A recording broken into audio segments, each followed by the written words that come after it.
Today on Halloween, I have tracked down one of the foremost experts on the board game Fury of Dracula, Quincy Morris. We will delve into the game, its strategy, and how to beware and take care here today on Legendary Tactics. So we want to welcome Quincy Morris, the foremost expert of Fury of Dracula. Certainly on YouTube, anyway. I know you've I know you've got a lot of content on the game, and since this is going to be broadcast on Halloween, we really appreciate you coming on to chat with us. Oh, it's my pleasure, Nato. I love talking about this game, and I'm glad to tell people all of the stuff that I know. Yes, that's excellent. I will try not to have it be a fire hydrant of holy water that will be spraying out. If I'm talking too much, just tell me.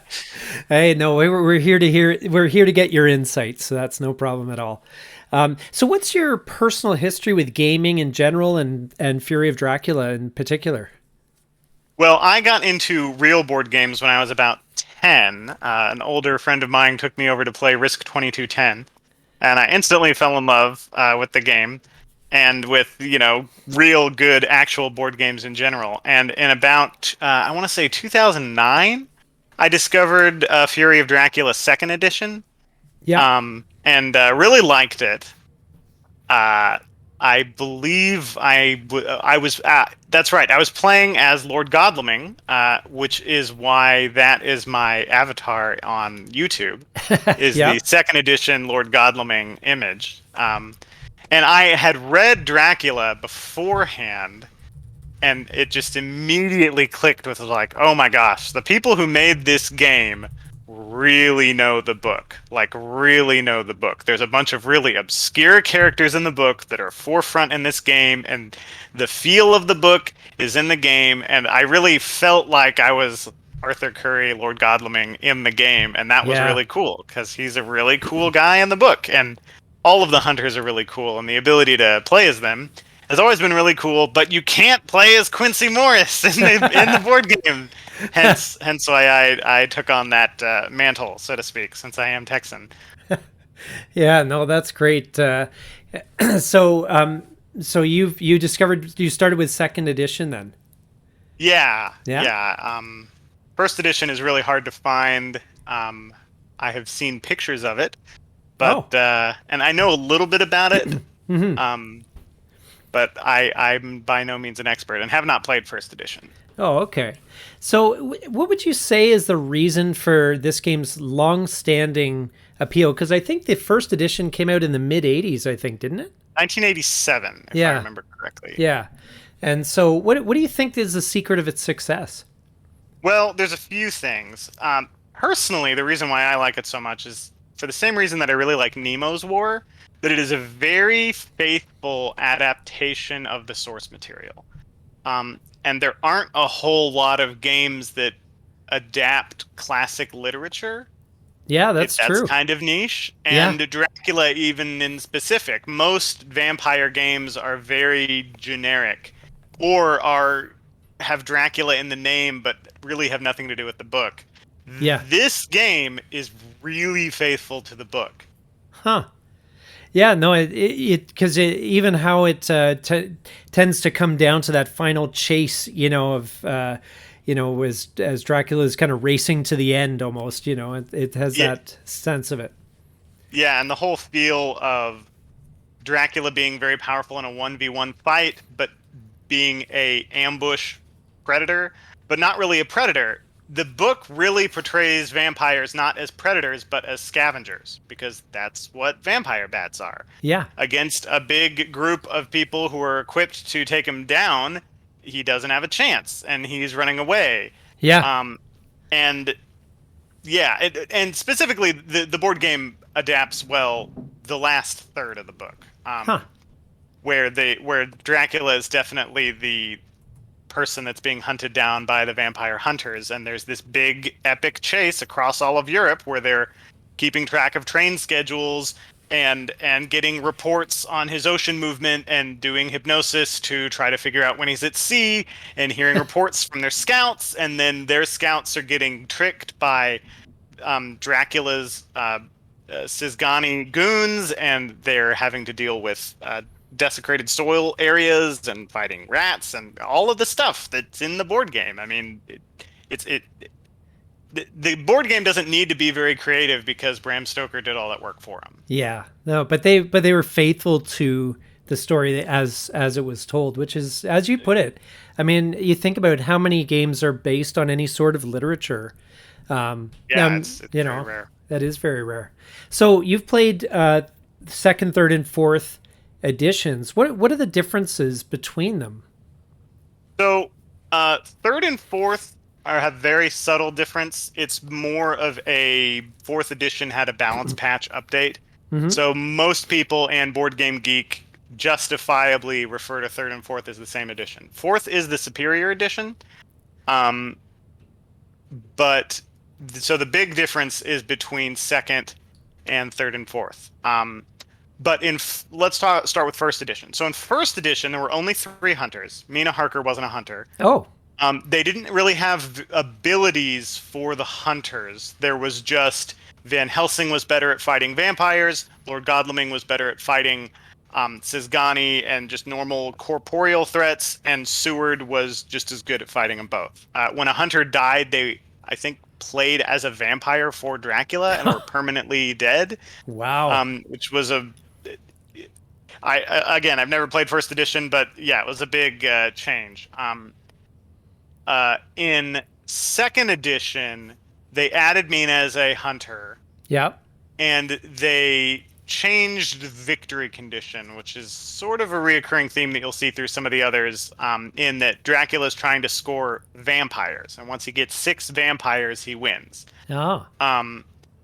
And there were different ways that he could do that. Killing a hunter, it was sort of like that hunter became a vampire, and that was a point. And then, like, a new hunter with the same name and his abilities went to the hospital of St. Joseph and St. Mary's. That's right. In second edition, there was only 1 hospital.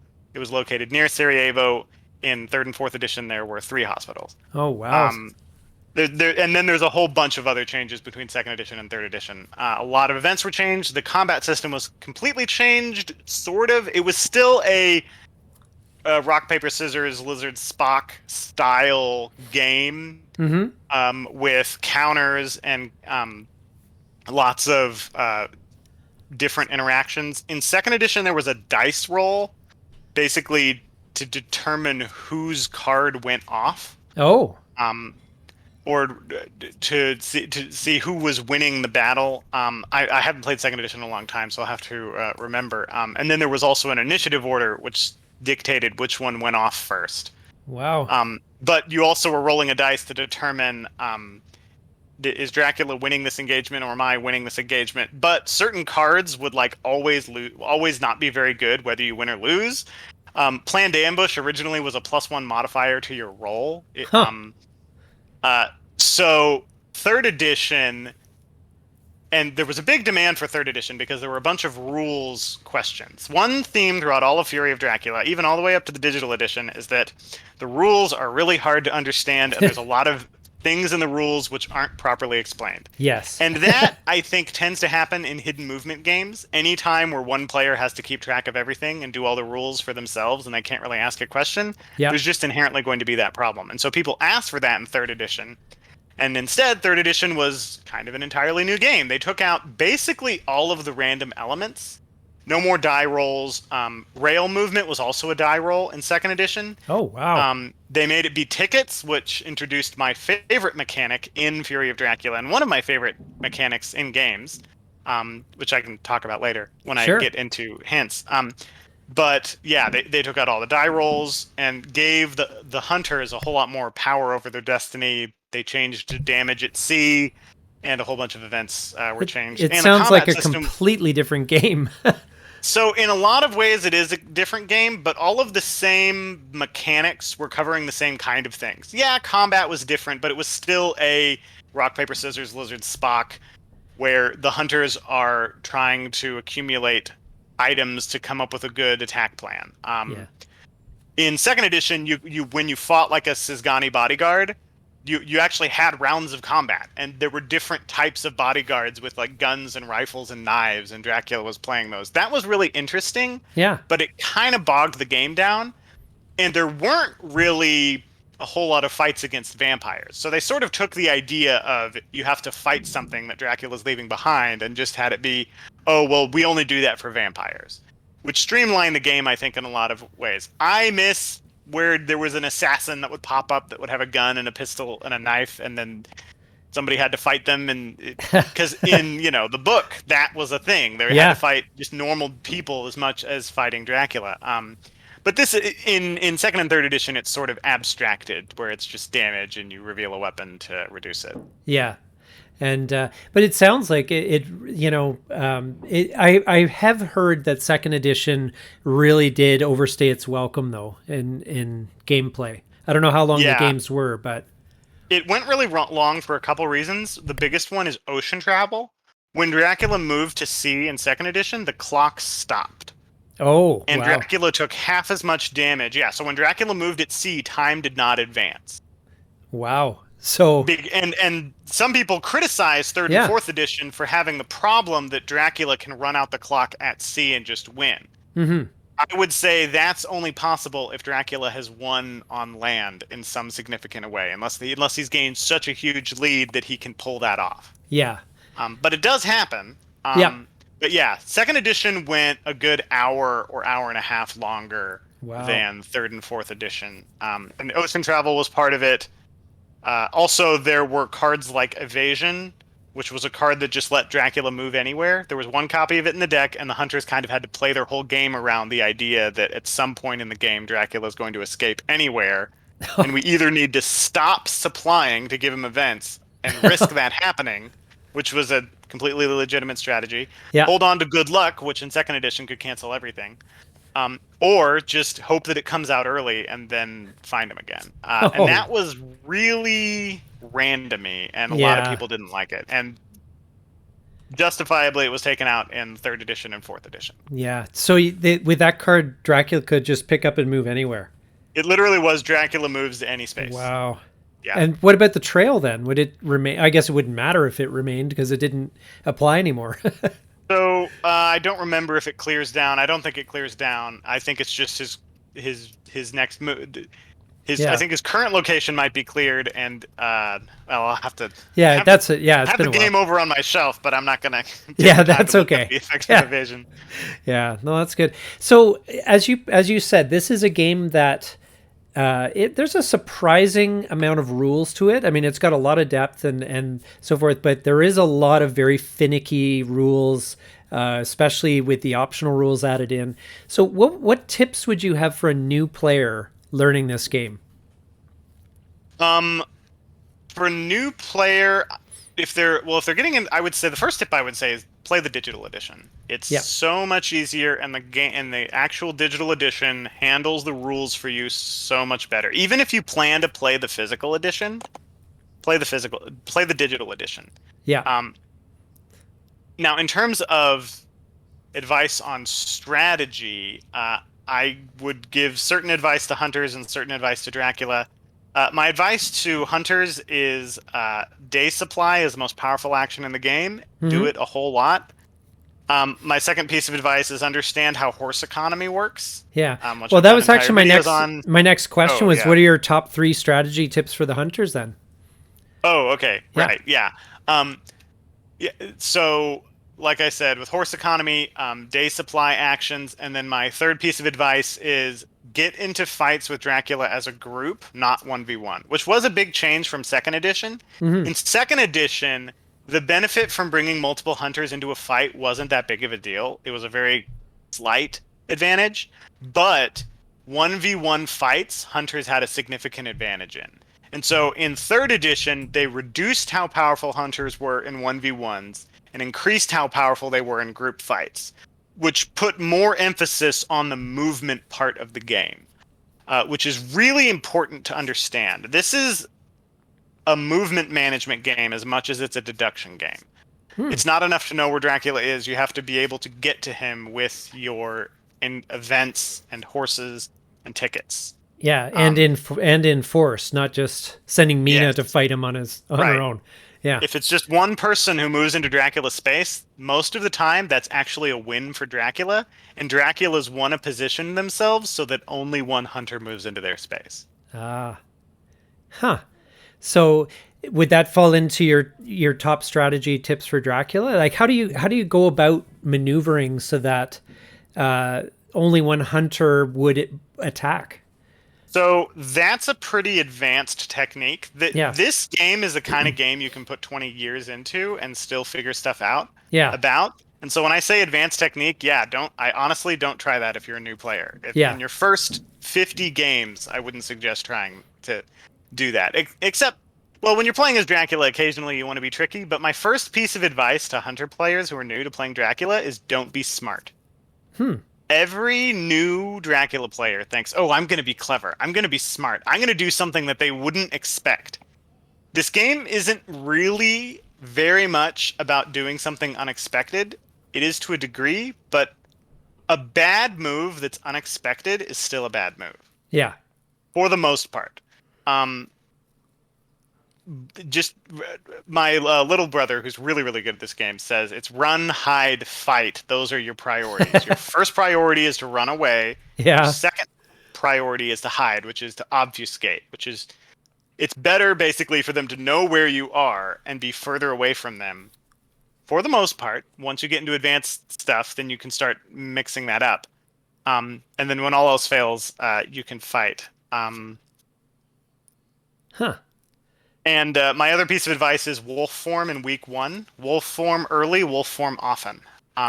You should be using it almost on cooldown. Once you get more advanced, you'll know when to save it. But wolf forming in the first week, really, really strong. And use misdirect in the first week, either to misdirect your starting location or to misdirect the location that you wolf formed from.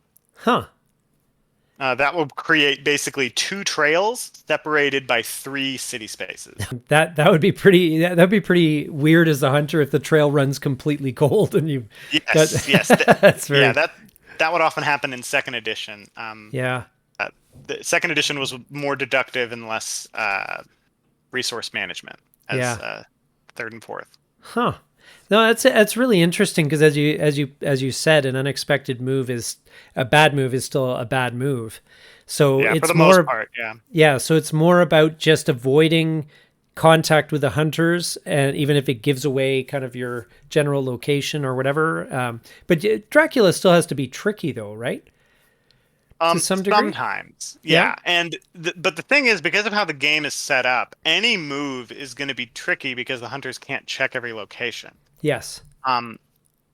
And every so often you can do something that's unlikely, but when you're doing something unlikely, you need to calculate, okay, what's the worst thing that can happen to me? What is the most likely thing that the hunters are going to do?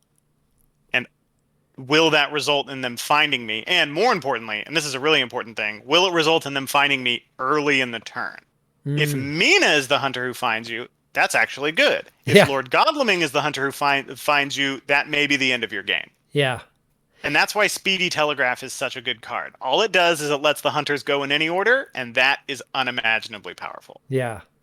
Now, do you ever play an aggressive Dracula? Because I have read in strategy threads that some people like playing the Dracula that's, maneuvers near one of them and picks off a hunter, that happens to be caught unawares.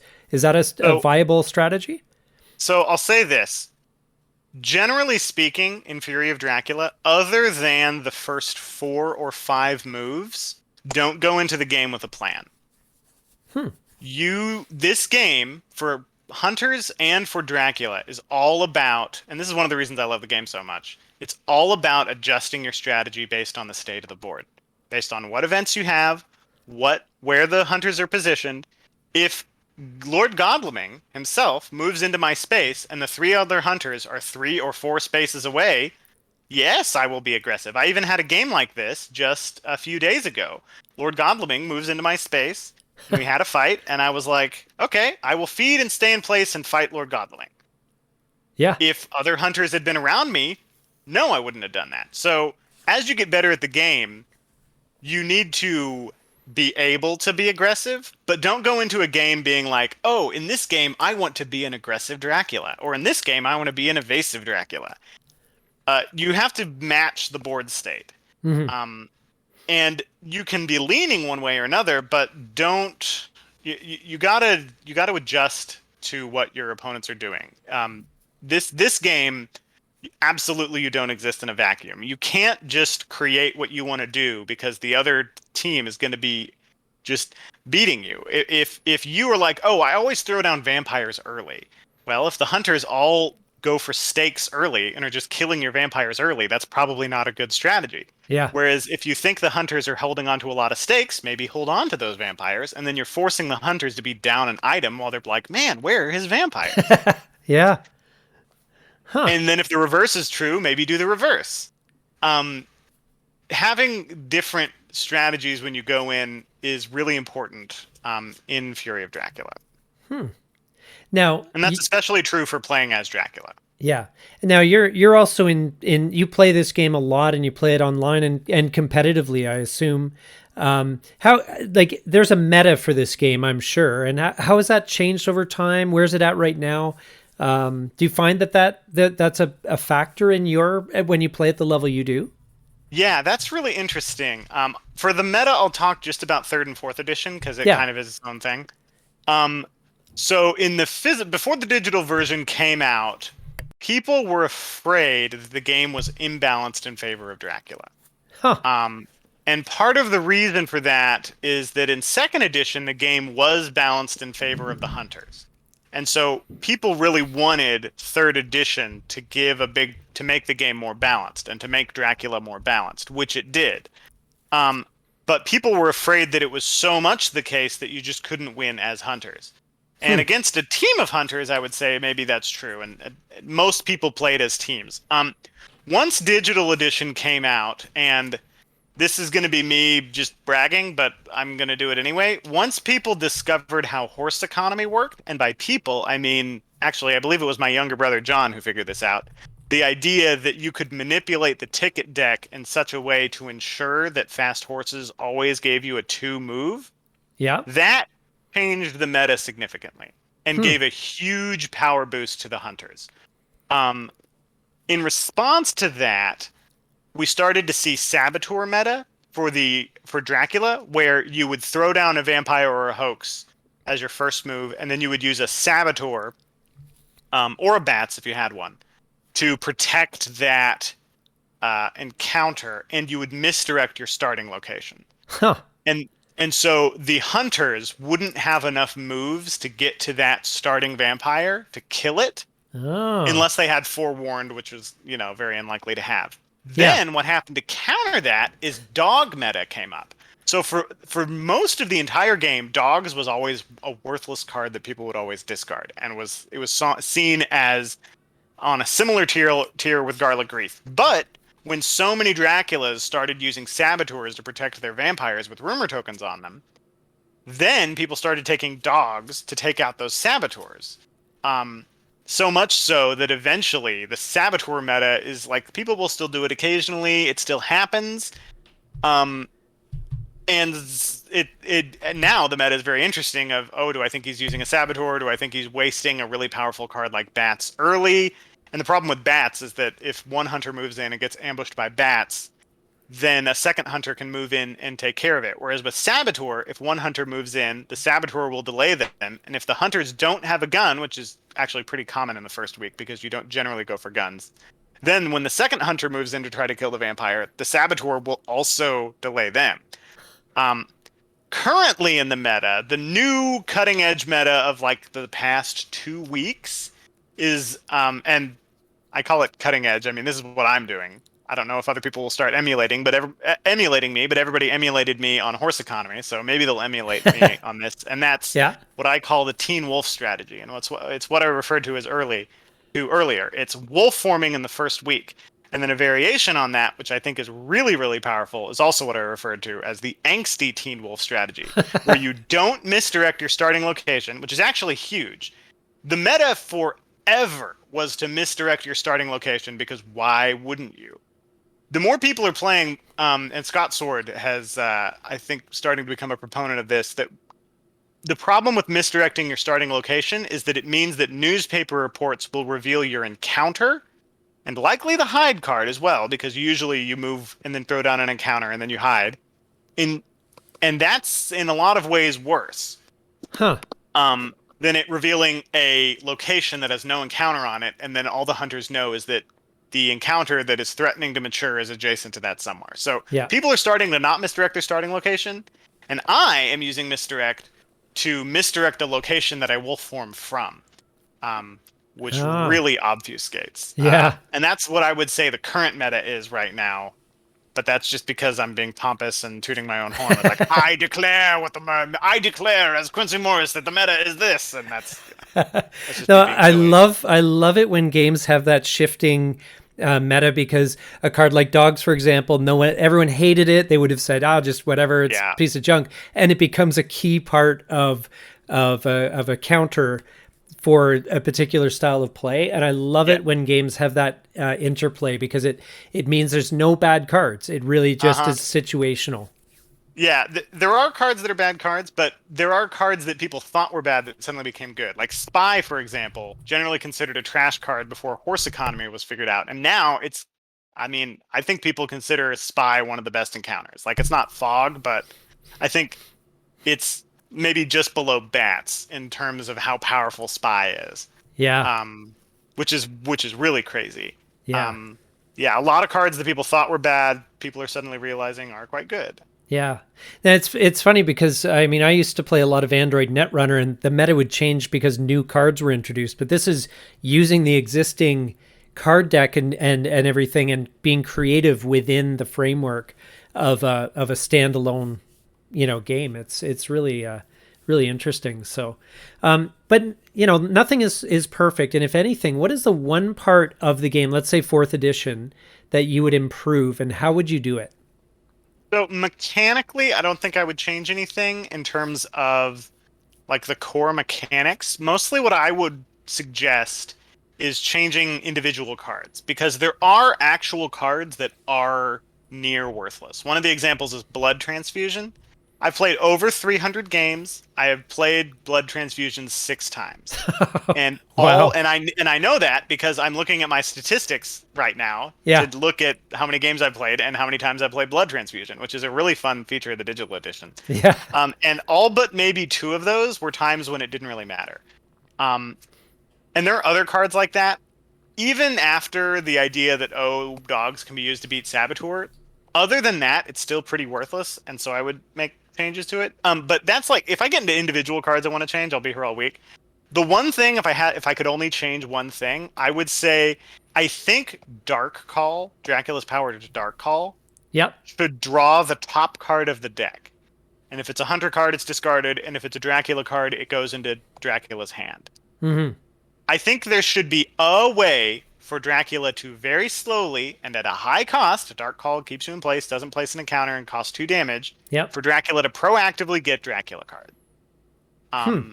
You only get 1, and most people only Dark Call maybe once or twice a game, and the Hunters can still play around that by making sure that when they end their turn, there's only Hunter cards on the top of the deck.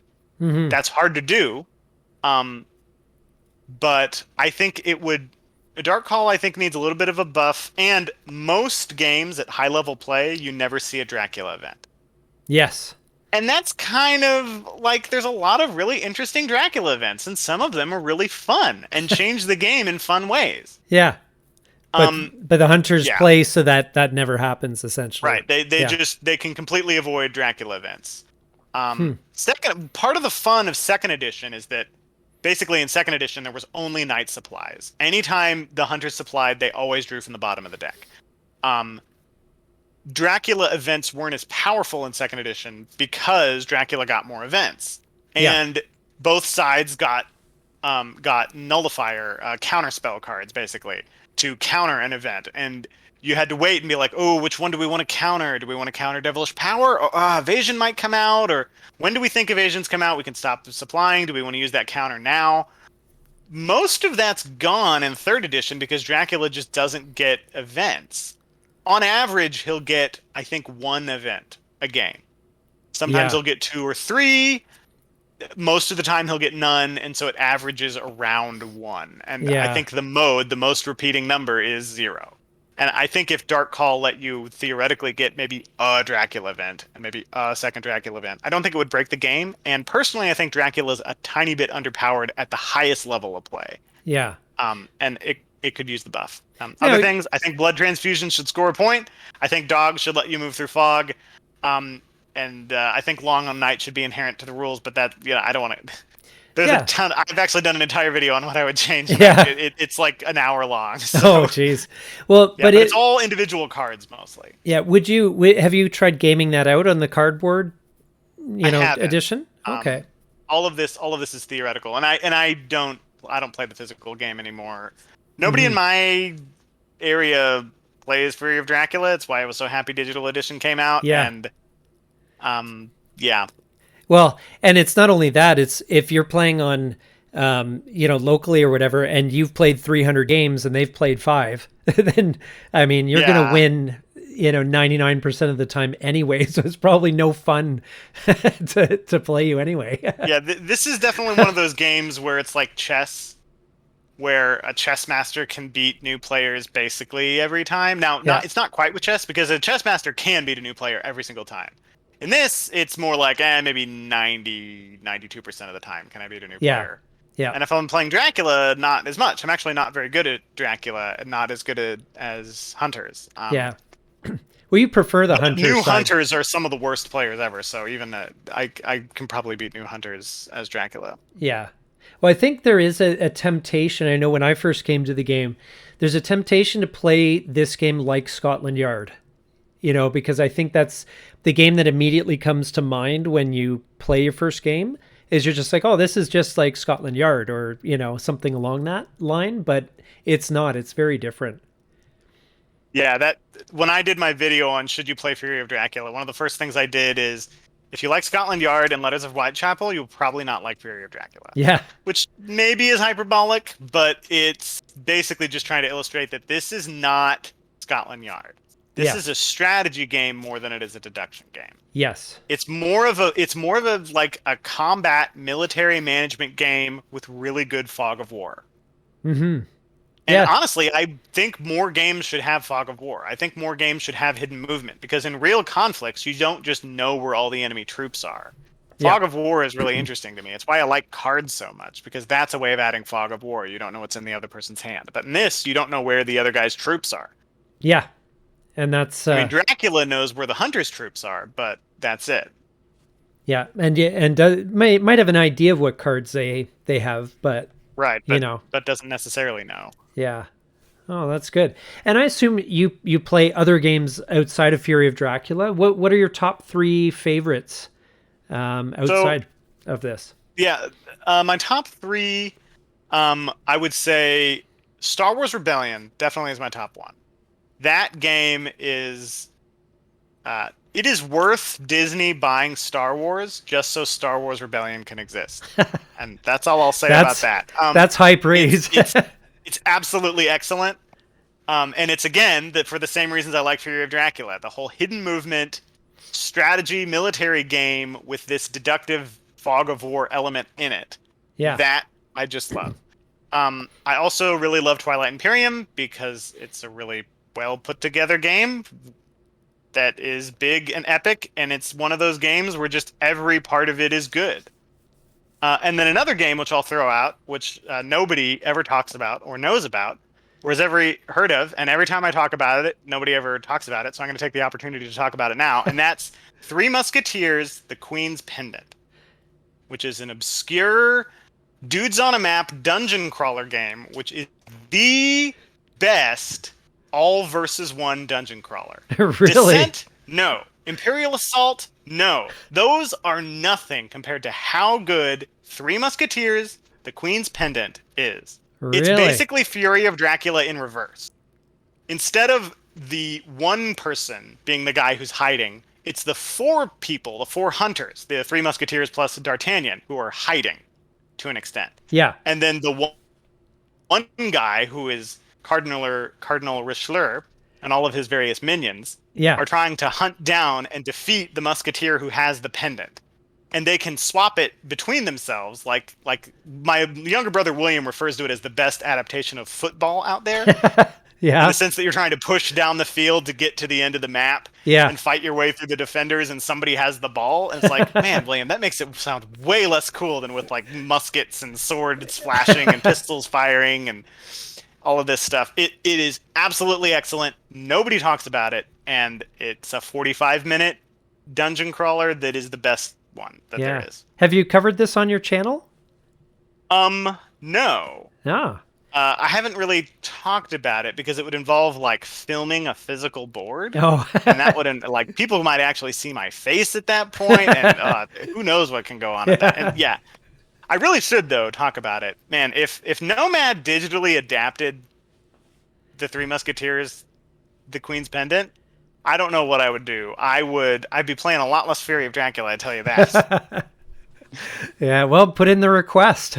You never know. Yeah. Oh, that's great.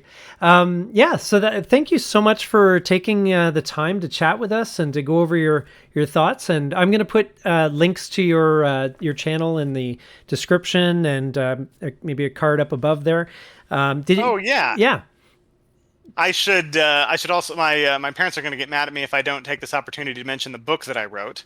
Oh. Which they really like and are trying to tell everyone about. I wrote a sci-fi reboot of Pilgrim's Progress called Pilgrim's Progress Reloaded. It's the normal John Bunyan story of Pilgrim's Progress, but with robots, space marines, and talking platypuses, because that was the problem that the original book had. Yeah, so of course. it's an audiobook on podcasts. If you just do a search for Pilgrim's Progress Reloaded on any of your podcasting places, you'll get to listen to me do a bunch of funny voices and talk about the theological ramifications of space marine fights. It sounds fascinating. And then you also have your YouTube channel, which is, as I said, an amazing resource for Fury of Dracula strategy and playthroughs and all that stuff. You do a great job on that. And thank you. Yeah. But maybe now I really like your guys' channel. You put out a lot of really good videos. Oh, thank you. We do our best.